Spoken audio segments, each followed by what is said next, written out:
Hello, hello, hello. This is Adelai Brown, your heart coach, and I want to welcome you to another episode of the Heartline with Adelai Brown. I am so excited about today's show because we have an amazing guest here today. One of the things that you know that we do here on the Heartline in our Heart Tribe, we grow heart equity, personal, relational, and financial wealth that we obtain through authentic living. That's a big deal. And we really focus on doing that, right? We understand that we have to be honest and open and enlightened and authentic. Which will revitalize our lives and transform our lives. And that's why the heart is such a big deal for us. And I thought that having today's guest fits completely into the message and the mission that we are on with growing heart equity because we have a financial expert here today, right? So I'm really excited about everything because I feel like she ties it all in into when we're talking about growing wealth, she's really doing it and helping others do the same. So we're going to jump right in, and I want to take this time to welcome our guest, Miss Elcorese Brown. She's an accountant, an entrepreneur, and just an overall amazing human being. And you don't have to take my word for it. You're going to find out about it as you listen to this conversation. So, welcome, Elcorese. Thank you so much for being here. Hello, Adelaide. Thank you so much for having me. I count it an honor to be able to come into your space and just share my heart and share things that wisdom has taught me with yourself and your audience. Thank you. Awesome. Awesome. Thank you so much. And I know you will. The thing that I love about you, just to give our audience a backdrop, I met El Carice, I would say about 7, 8 months ago, like around November, December. I went back and looked at it before we got on today, and I got connected with her because of her profession. And so we got connected working with a local nonprofit here. And El Carice really helps entrepreneurs, business owners, and just individuals not only understand their finances but learn how to use their finances to truly grow wealth, right? Like no, and not just money. She really understands mission and purpose and why God may give us a business or give us a call on our lives that will lead us into business ownership, entrepreneurship, nonprofit world, what have you. But we need people like El Carista to teach us how to manage and be good stewards over what God has called us to do. So we met professionally with me just trying to get my finances together, right? Right. So what I really wanted to get into today was one, if you could just give us a little bit about you and what got you into becoming a financial advisor and just doing all the amazing things that you do. What got you into it and like why? What's your why? Okay. So every job that I ever had in every year of my life, I was always dealing with the money, the cash register, the daily sales report, things like that. I could have been at the Marshalls and they would pick me to ask me if I would want to, work at the cash office or something like that. And so just along the way, it came natural. Then it became a game because I'd work at some offices and my role would be a certain area of accounting. And, when you're sitting in the office all day, you and your colleagues are just kind of like having your day's work and things like that. And when you're at the end of it and you're trying to like, run the numbers and things like that. So it kind of turned into calculator games. So, just along the way, I had the epiphany of what would happen if I went to school for this. And so, a few years passed before I actually went to school for accounting, but I was in college. I didn't have a specific major. I knew I liked business. I knew I liked how businesses, just operated and the different components. So I started out in business management and evolved eventually into accounting. And then I spent, about 10 years working in banks. And in banking is where I found like I didn't really get to utilize those skill sets. However, I saw a major need amongst the business owners. They had a great idea, they had a product or they had a service or something that they kicked off because they knew it would be something that would help humanity. They could make money and they knew they wanted to go forward. The hiccups were coming when it came down to the financial management of the business. Okay. Oftentimes, some of the business owners would, they'd get this great contract, $1 million comes in the door, and they didn't have here's what you need to do in order to receive those revenues in the proper way. Or maybe they bought something that I probably didn't need that right now. And sometimes what that does is that hangs up the money because you put it someplace where it wasn't really a necessity. But then that big contract comes through, and I always use the term this analogy, you need an excavator. Well, you're not Mm-hmm. going to just drive out and go and purchase one because that's a big piece of equipment that you're not going to use every day. An excavator could cost you $250,000. You only need one for 2 weeks, so you're going to rent it. Mm-hmm. But if you didn't put that money away in preparation for the next big job, you may not be able to take it because you didn't have your resources in order to get the supplies and the tools that you needed. Okay. And so these were things that I saw happening and along the way, or the company's doing great and an investor wants to buy into their company, but this investor is really a savvy business company and they want Mm-hmm. to see the numbers. And the numbers is where it all is starting to come down. Mm-hmm. They know what they're looking for on these reports, where they know this guy might be a pretty good deal to get on board with. But if you have no reports, you have no record keeping, you're stuck again. And so how do you move forward? If you're not I'll say expert at finances, you definitely need to get someone who actually is. And I know it's probably going to cost some money. However, it's going to save you money down the road because you'll have all of your expenses accounted for that you could write off on your taxes, or you would be able to make a decision based on what those numbers are saying, whether should I continue to sell this product or service? Is it a waste of my resources to even have it as a part of my service offering? But you won't know that until you're looking at the numbers, and the numbers pretty much tell the story. So that's how I got into it, is seeing business owners come into the branch, sitting down with me. They want to put in a loan application, whatever the financial need is at the time.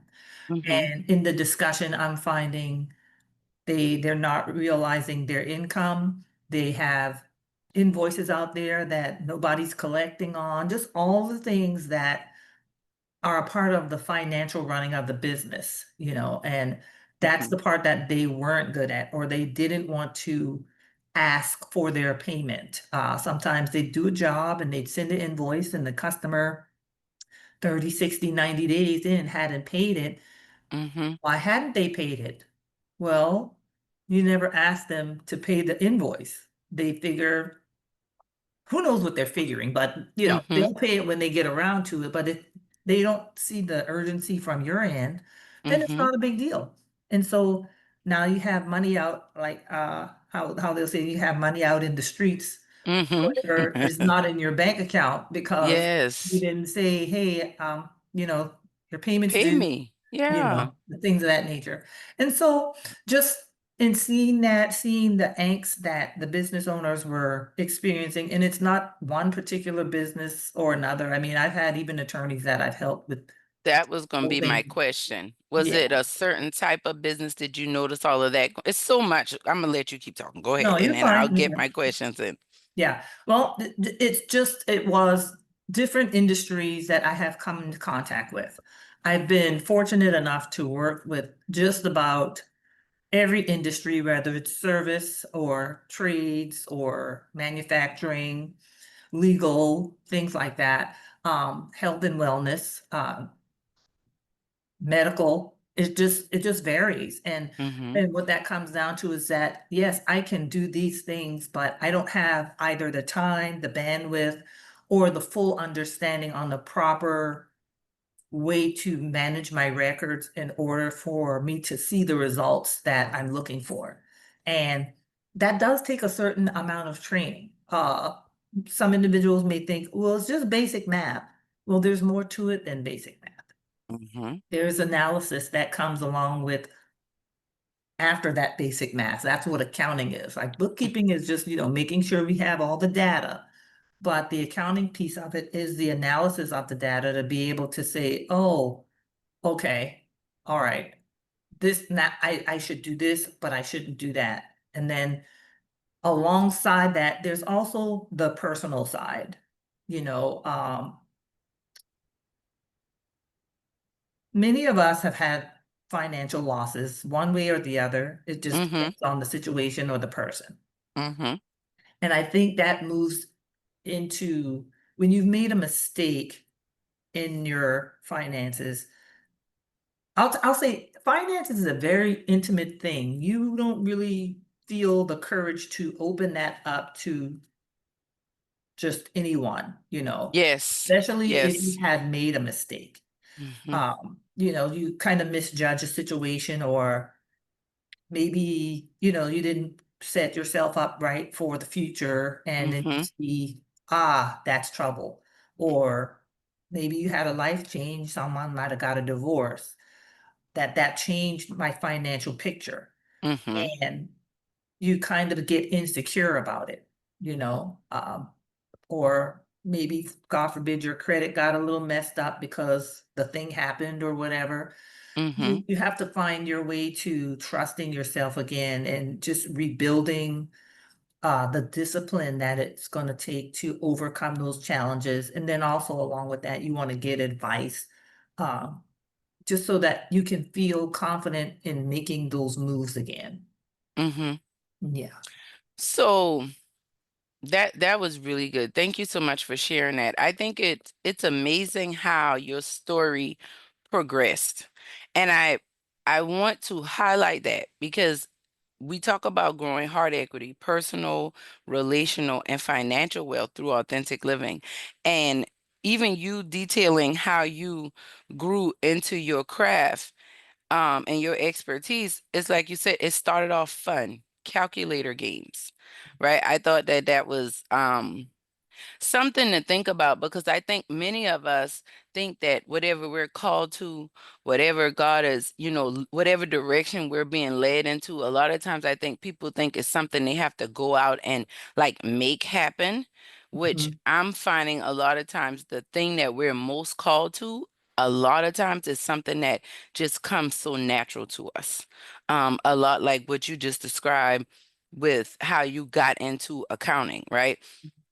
Now, you said some really heavy things in the sense of just how it progressed and you got to the bank and you realize it's not just any type of business owner. A lot of business owners are struggling with management and how to be able to grow and scale or even just healthily manage and maintain their business. Would you say because I'm always talking about heart issues and just how we experience life and why we need to manage our emotions and why we need to be emotionally regulated and why we need to confront these fears. In your experience, would you say that heart issues really impact how people are able to manage and maintain their finances? Yes. I say yes because when you're having some challenges in life, some people's vice is to spend. Mm. Some people feel like if I buy one more course or not one more thing, it's going to change my life. It's going to make me better. But that it can, but now you're building up an arsenal or a toolbox of items that you kind of opened the first page, but you didn't really dig into it.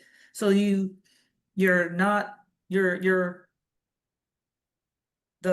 emotions or your the just the things that you are going through if you're and you, everyone's not this person, but oftentimes I run into where the person is like, well, just buy it. And then you're not building the wealth that you're really anticipating. And I think that's a little bit different from investing.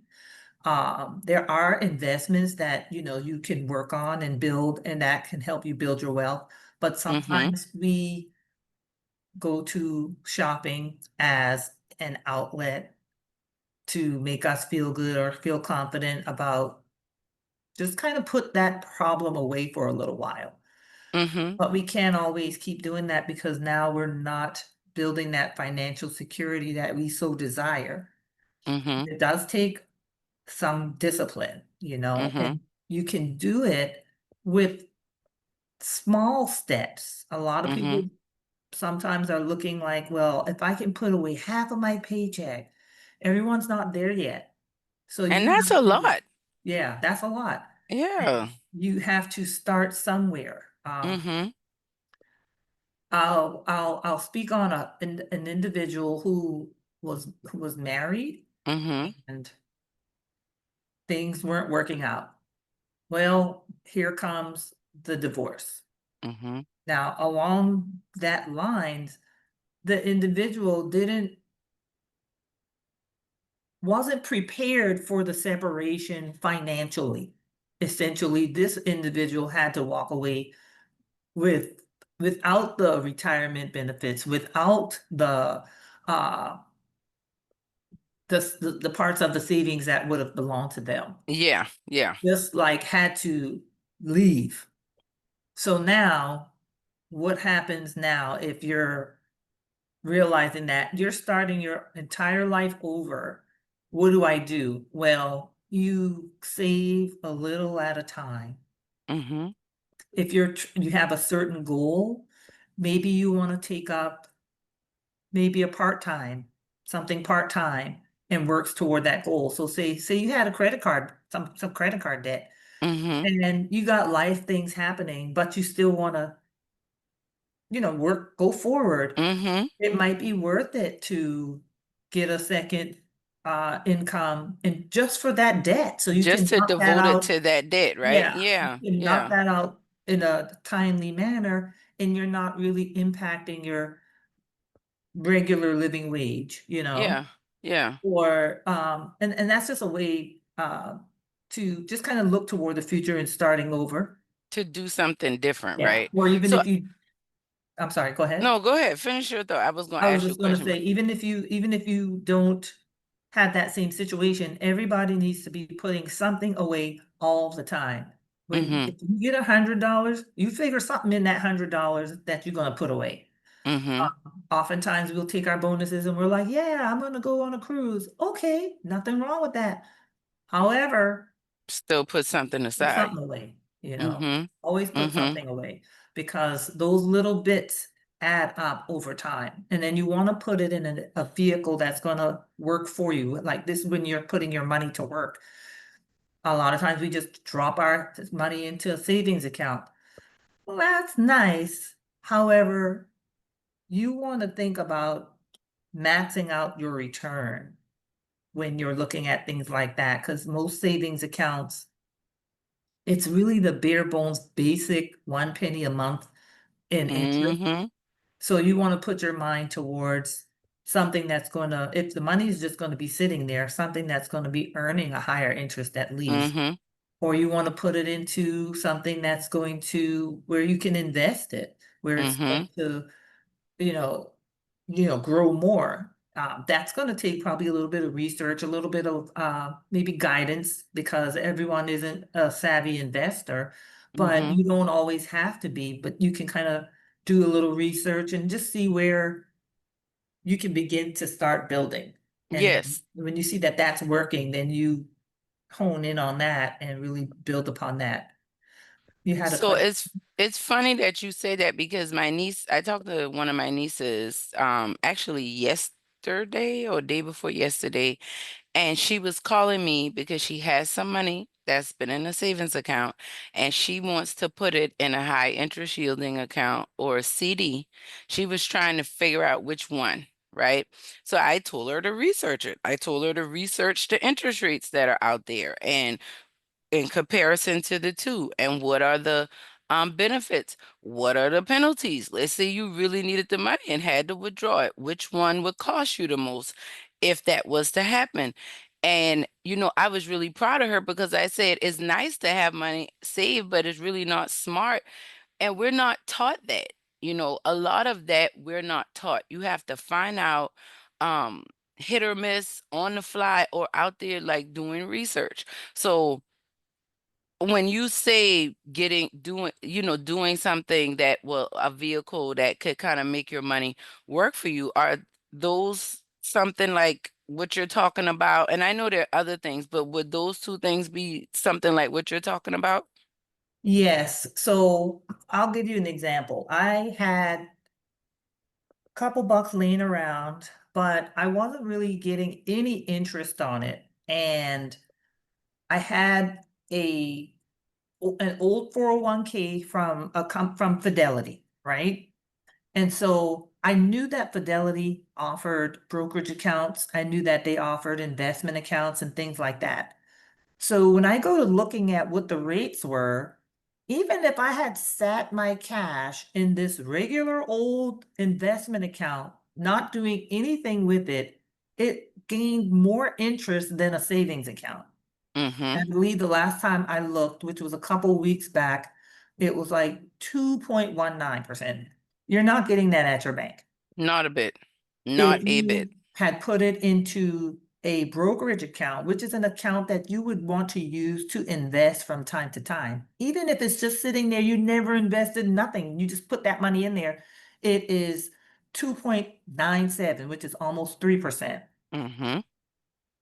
It's certainly better than just leaving it sitting Leaving it in the in the savings savings or account. literally putting it in a mattress under the bed, right? Right, right. And then if you say, I wonder if I could buy some stock or something like that, that's what that account is for. And you can decide by your research, what you want to invest in. And you don't have to take your whole paycheck. You can do 25 bucks at a time because this account is still gaining interest. But when you're ready to invest, there's a certain amount that is needed in order to invest. So I'll give you an Mm-hmm. example, like a minimum of $1,000. Mm-hmm. Do that. Yes. So maybe you Yes. started out with $600 in there. It's still earning pretty good interest. And you Mm-hmm. adding 25 bucks a pay period or a week or whatever. When you That's get gonna to add a up fast. thousand, Yeah. yeah, when you get to 1,000, you can decide if you want to invest in something, you Yes. know? And then that's what putting your money to work for you is to begin to build wealth. So people can build wealth by when they get a tax return, they don't have to spend the whole thing. They can just like put it in their brokerage account or put something in their brokerage account When or you say a stock for brokerage stock. account, just for Mhm. the sake of the conversation, what type of brokerage account is this? Would this be through a bank? Would this be through like some other financial institution? How would somebody, if they're hearing this and they're like, what's a brokerage account? What does that look like? So all of the banks likely have an option, Mm-hmm. a brokerage account option. Okay. Some of the rules would vary as far as minimum balances and things like that. Okay. Good. However, there are banks out there, like, for example, I mentioned Fidelity or Mm-hmm. T. Rowe Price or something like that, where you can begin to ask questions about what is required for me to have a brokerage account? Generally, Okay. it's just logging in and deciding which type of account that you want. The good thing about it is there are, representatives that can kind of help you understand what your goals are Mm-hmm. and what account might be best for you at the time. So say you're a business owner Mm-hmm. and you don't really have a retirement set up because you're running things. Mm-hmm. This would be a perfect opportunity for you to set up a Set up a retirement account of brokerage. sorts. You God. can And set this up would maybe, be the indirect way, and I've told many business owners this. You working for yourself, you can still provide yourself the same benefits that an employer would. You just yes. have to be strategic about setting it up. And this was one of the things I was talking about. It's almost like setting up your own retirement accounts. But I Mhm. didn't have the language like our financial expert does. So keep going, keep going. No I just problem, no wanted to problem. kind of bring that Yeah, in so people can yeah. really understand what, because people think this, I feel like what we're talking about, a lot of people hear this and think, oh, people with money do that. I don't do that. People who know what they're doing do that. But I feel like what you're doing right now is bringing it down to earth and Mhm. getting people to trust themselves with their Yeah, finances, right? So go yeah, ahead. I just wanted to yeah. No, say no, that. you're fine. Yeah, a lot of people, maybe millionaires who you never even know because they're not wearing their wealth so that you can look and say, oh, this person drives a Lamborghini. I know they got a lot of money. Yes. Yeah. No, they're wearing khaki pants, a blue shirt, shopping at the Goodwill. It's discipline and it's having that goal in mind because Mm, I love nice things. I love to look nice. However, you got to be strategic with everything.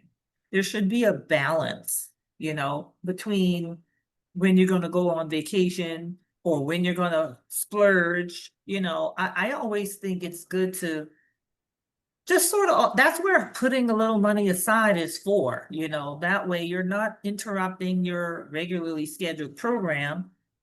You've been preparing for this. You've been mm-hmm. preparing to go to Mexico, or you've been preparing to take your spouse to a nice dinner or weekend away. Mm-hmm. And I feel like if you do that discipline, you can really, that's when you can see you can have whatever you want. You know, we see all these flashy things, but we don't know what that person had to do to get there. We just see all these flashy things. And then we're like, man, I wish I could buy this new Jaguar, or I wish I could, go on these vacations that I'm seeing on social media. It's Mm-hmm. just a process of preparing for that, you know?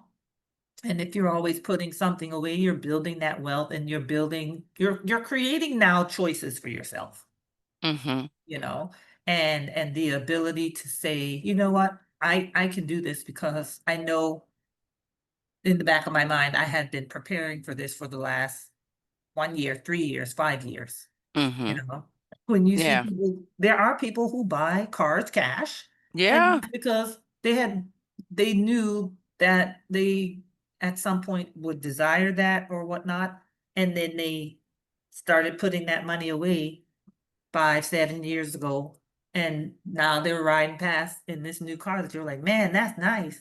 They've been working Mm-hmm. on that a while, you know. Mm-hmm. So I say, before we, envy the situation, maybe take a look at the journey Mm-hmm. that it took to get there. Yes, I heard No somebody one say, says, how did you get rich? They just are like, wow, they're oh, rich kids. yeah, you got it. It's like, yeah, the grass is greener on the other side, but they also have a higher light bill and water bill to make sure that grass is there and to nourish what they need to nourish to activate and make sure to get. And are you willing to pay that? You over here complaining about your water bill with your dry grass. Right. So I just listening to you, and I hope that our audience is hearing this. For me, I think it's so encouraging because there is that, you know mom or dad that's working hard and may find themselves at the end of 2 weeks and maybe with nothing left in the check, or maybe they have something left, but they don't think it's enough to do something with. Hmm. And that business owner that we know, a lot of entrepreneurs, business owners, especially early on, it's a lot of sink or swim, right? And it's like, but when you're swimming, put this aside Yes. because you might not sink as bad if you are thinking ahead and believing enough in yourself. I think, and you tell me what you think. I believe this is just my, because I'm always thinking about the heart issue, and I feel this. I really believe that a lot of people struggle with saving and prepping because so many people are in like survivor mode and fight or flight. So if I'm in survival mode, it's hard for me to go back and look at what I've done. It's hard for me to put something aside. I'm not thinking ahead like things are going to be better. I'm always expecting ambush. I'm always expecting um sink or swim, right? So if I'm one of those people who's always expecting the bottom to fall out, or always feel like life is so chaotic and so hectic and they never have time or never have enough money to do anything, then the justification is I can't save because I never have enough anyway. Mhm. Does that make sense? Yeah. What are your thoughts about that? Pay yourself first. Thi- okay. And I'm not saying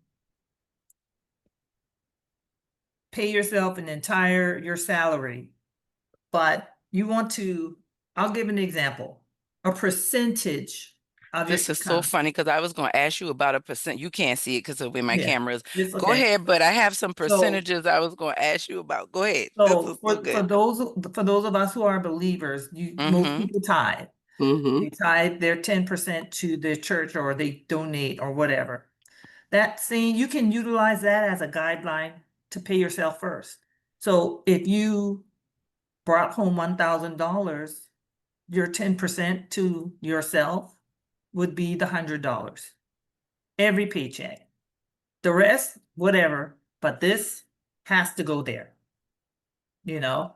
And if you're somebody who, let's say you got paid 100, you got paid every week, just knowing that you took out $100, you have $5,200 at the end of every year to put. Mm, that's a big number. Mhm. That sounds real Out of good. $100 a week. That's just basing it off of Mm-hmm. 52 weeks a year. Mm-hmm. Or if you're doing it every 2 weeks, that's $2,600 a year. You could take your husband on vacation or your wife somewhere, or now you can do something for the birthday or the anniversary that is really meaningful and genuine and not last minute because let me see if I can scratch up $200 to buy some flowers, you know? Um, and you can also take those monies and you can invest it or whatever. The It's just, brokerage account you just talked yeah. about. Yeah, but it's definitely pay yourself first. And even if you have to start off small, you Mm-hmm. know, you can progress. Mm-hmm. You make that commitment of whatever that number is that you feel like I can manage this much. If it's Mm-hmm. $12, if it's $20, whatever. Mm-hmm. And when you see that you can keep that part up and you may have an extra or you may have a bonus or whatever, then add to that. I'm not saying you got to put the whole thing in there. Maybe you decide whatever that number is going to be. Mm-hmm. And what'll be happening is as you're seeing that money growing, you begin to want to save more because you look back and you're like, wow, you can Mm-hmm. even set something up where when you get your paycheck, a part of it automatically sent off somewhere. Yes, I used to do that when That I worked brokerage in the account or office. whatever. Yeah. That way you don't even see it coming out, you know? And maybe your commitment to yourself is I'm not even going to look at it except for January, April, September, December. I'm not going to be looking at Quarterly. it every Got week it. because that's going to Yes. make me want to buy or do something. Yes. And even if there's some type of, oh, something happened, Sometimes you don't even have to pull from that. You might have to say, well, that's going to have to wait. The discipline, that's going to have to wait till my next pay period. If it's not like I'm without lights or I'm without whatever, if the bottom hadn't dropped out, it gotta wait. Mm. I love that because you mentioned earlier about shopping, right? And I do think that that's a issue that a lot of people have and something people do emotionally with money. And I think a lot of our audience may struggle with, and you just used a great example. I think that we have family members, friends, children, spouses, significant others who come with these emergencies that we feel responsible for fixing. Yes. And I feel like that ties into a lot of the survival mode.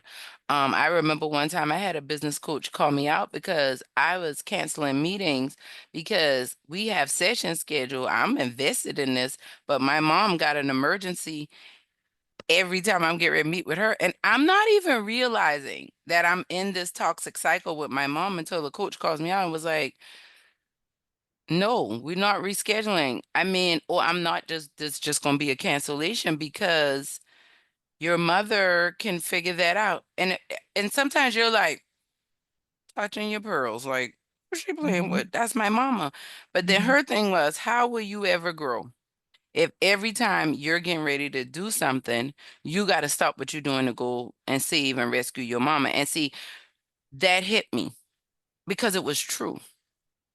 And I found that every time it was time to level up in my business or my life, personally, relationally, financially, I would constantly self-sabotage. And it always dealt with my husband, my mama, my kids. I had somebody got sick in school, so I got to cancel this meeting. It's like it's justifiable things. But when I really started doing the hard work, I realized, wow, this is a very um cunning form of self-sabotage. But Mhm. it looks like support. It looks like being responsible. It looks like being in community. But I didn't have boundaries. Yeah, you're I there for everyone else except yourself. There you go. And so I feel like sometimes we talk about shopping that could go over um easy to, oh, you don't need no more shoes, but what about back to school? What if your child don't need 7 pants and 7 shirts right now, to your point, because you do need to caught up and get some debt down? What if we start off with 3 and 3 because we got a washer and dryer and we Mhm. could manage that for now, or maybe swallow my pride and go to a couple uniform drives because I can get nice free uniforms if I just go stand in the line for a little while. Mhm. Not to minimize it, but thinking out of the box, right? Yeah, ways that you can help yourself and your family without the financial burden because Yes, of the programs and the options that are out there. And you can also say your children will understand or they will have to understand. Honey, we got a few things that we're working on this pay period this year, whatever. So this time I'm gonna get you X. And then we're gonna work the rest in throughout the year. They if they don't understand, they will learn to understand. And then yes. you're also teaching them that there might be times when it's not available. So I Hmm. have to be wise with what we have. Yes. And that's And, also, yeah, contributing to that. Go ahead. and it might be times where that's not necessary. Mhm. I think a lot of times we do it, and I know I've been guilty of this, and I've worked hard at it, but I was guilty of it. I think sometimes we get caught up in trying to give people what we didn't have, our children, our spouses, but even our friends. Like sometimes we want to give of others because we want them to understand that that's what we want back. We don't Mhm. say it, but Right. it's like a unspoken expectation. And Mhm. I think that in my experience, I feel like what highlights this the most is usually something with finances. Mhm. It's almost always something with money that will highlight a problem going on, an issue that's happening, and that's why I think what you're talking about is so important because even you highlighting starting small. right? Having those percentages, paying yourself first. It goes back to breaking out of these toxic cycles. That's establishing boundaries. That is developing a discipline. And we need to do all of that if we're going to grow wealth. Yeah, it's literally digging yourself out of the grave That's good. because you're buried in all of this emotional and financial and credit and all the things, and you want to be financially free. You need a Mm, plan, you need to gain some discipline, and then you get to work, execute, you know. And that's in pretty much every area of our lives, whether it's business, it's family. And we have to learn how to say no. Saying no is important because we may have someone who we helped financially in the past because, they had a hard time, they whatever happened. But if you study the history of it, they begin to rely on your contribution as their way of living. You were starting out being a help out, but now you're a hand, you're just always there. Now you are regularly paying a percentage of whatever the thing is that they need. Like you might get that call, I'm short on my electric bill about $70. Can you help me out? Well, if you go back to the history, you're paying that shortage, they pay you back, but you're paying that shortage every time to try to keep them out of trouble instead of saying, hey, why don't you, maybe put like $12, $5 in a savings somewhere or a jar, whatever, mm-hmm, as your rainy day fund. So mm-hmm, when this thing comes up, you're you're borrowing it from yourself. You have it mm-hmm, now because you've been kind mm-hmm, of putting $7 away. I was just playing with my calculator. I do that sometimes. And I like to use the analogy about coffee. Uh, I know many people who will go out and get coffee pretty much every morning, mm-hmm, but that's almost $2,000 a year if you mm-hmm, walk into the place and buy the coffee every day for 5 days. $1,820. Well, how can I combat that? Like you have to plan. mm-hmm. Well, I have to be at work at 7. Set your coffee pot to go ahead and brew. Okay. So You see me drinking this coffee I make at everything, home. everything is already there. Because $1,800, that's a trip to the Bahamas Okay. for one Okay. person. A nice one too. I mean, at least 3 or 4 days. Okay. But I'm just utilizing that as what could I have done with that coffee money? And And it's yes. that, so I'm saying basically small changes. If you Yes. spend $5 to $7 a day, you could, if you put that in that little jar or whatever, and the electric bill comes and you short, you got plenty in there to take that $70 and make sure you got your bill Mm, covered. hold up. So I can fund myself when I'm short on something. I can put myself in position to not have to call somebody else. Yes. Wow. That and I could do that fairly quickly if I just lock in and start developing that discipline, Yeah. huh? Yeah. And I don't want to call anybody lazy, but it's just planning. Mm-hmm. It's planning. Mm-hmm. I have a Keurig because I don't brew a whole pot. Mm-hmm. And I used to buy the little containers, the little box of those containers, Mm-hmm. and that had 18, I'll say. Okay. Mm-hmm. And then the container price was like maybe 15, $17. Mm-hmm. So I'm spending that twice a month because I may drink 2 cups of coffee, right? Mm-hmm. Mm-hmm. So that's 30 something dollars. Yeah. Less than what I would spend at the coffee shop. However, think about it. What if I got that little container that's refillable? It's $5.99. I know I'm throwing like small numbers, but No, I love it. No, because this is this is where it the make the difference. yes, yes, So if yes. you bought that little Keurig disposable, dump the coffee grounds out, rinse it out, and prep it for the next day. You buy yourself a tub of Folgers for $11. That coffee is going to last you the whole month. So you Okay. just count. I just cut my coffee cost in half Yes. from $30 to $11. That 5.99 little gadget thingy, that's gonna go as long as it works. I can just keep using that. So that's just like one fixed cost. But as far as my variable cost, I buy this bucket of Folgers.